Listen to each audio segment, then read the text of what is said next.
People were painting in Europe, in the cave of Lascaux, for example, and of course they had access to psilocybe mushrooms in prehistoric Europe. There's a remarkable commonality in the imagery that is painted. I like to give credit where credit is due, and there are two names that need to be mentioned here.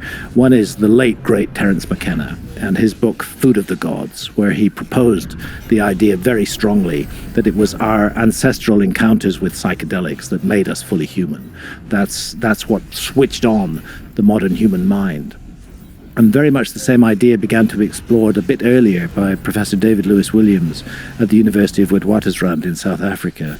Fabulous book called The Mind in the Cave, where he is again arguing that these astonishing similarities in cave art and rock art all around the world can only be properly explained by people in deeply altered states of consciousness attempting to remember when they return to a normal everyday state of consciousness, attempting to remember their visions and document them on permanent media like the wall of a cave. So typically you get a lot of geometric patterns, but you also got entities, and those entities often are therianthropes, part animal, part human in form, might have the head of a wolf and the body of a human being, might have the head of a bird and the body of a human being, and so on and so forth, and that they communicate with us in the visionary state. Interestingly, although this sounds like woo-woo, and it is an area that most scientists would steer clear of at risk of their careers, there is very serious work now being done at Imperial College in London and at the University of California at San Diego, where volunteers are being given extended DMT. There's a new technology, DMTX, where the DMT is fed directly into the bloodstream by drip, and it's possible to keep the individual in the peak DMT state, which normally when you smoke or vape DMT, you're looking, if you're lucky, at 10 minutes. Or if you're unlucky, if it's a bad journey, because those 10 minutes can seem like forever.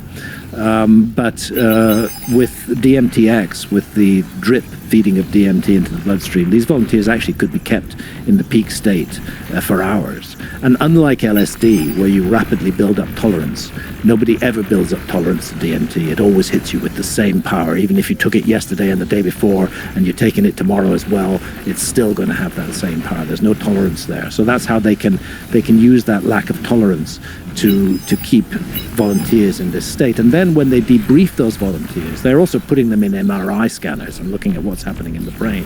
But when they debrief them, they're all talking about encounters with sentient others. There's even a group now called Sentient Others, where people are exchanging, volunteers are now exchanging their experiences. They didn't do so, they weren't allowed to do so at the beginning of the experiment, but now that most of them have left it, they're exchanging their experiences, and it's all about encounters with sentient others who wish to teach them moral lessons. Now, to me, that's wild. What is going on here? How do we account for this? Yeah, I get the notion of hallucinations and brightly colored visuals, but the moral lessons that come with it, those are very old.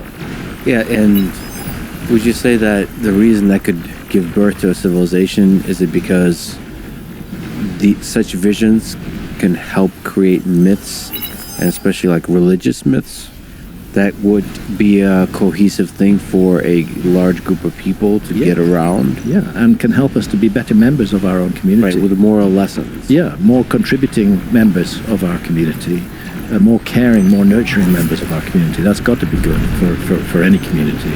I've said this a dozen times, but I'll say it again. If I had the power to do so, I would make it a law, an absolute law, that anybody running for a powerful political position, particularly if that position is president or head of state in any kind of way, that person has to undergo the ayahuasca ordeal first. They have to have 10 or 12 sessions of ayahuasca as a condition for applying for the job.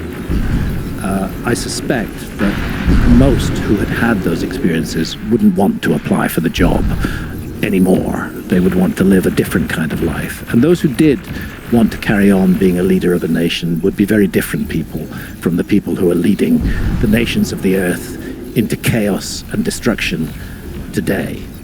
Yeah, they would be doing it for the right reasons. I mentioned to you I recently interviewed Donald Trump and actually brought up this same idea that it would be a much better world if most of Congress and most politicians would take some form of psychedelic at the very least.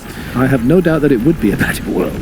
I mean, this raises an interesting point, which is the role of government in controlling our consciousness. And in my opinion, the so-called war on drugs is one of the fundamental abuses of human rights that have been undertaken in the past 60 years. It should be a Republican issue. If I understand the Republican Party correctly, the Republican Party believes in individual freedom for adults as much as possible, and particularly the freedom to make choices over their own bodies. But in the case of even cannabis, I know that's one of the great things that's happening in America. It's happening state by state, where cannabis is being legalized, and that draconian hand of government is being taken off the back of people who are consuming a medicine that is far less harmful than alcohol, which is glorified in our society.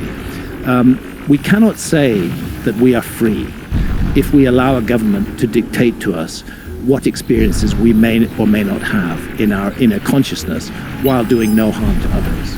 And the point there is we already have a whole raft of laws that deal with us when we do harm to others.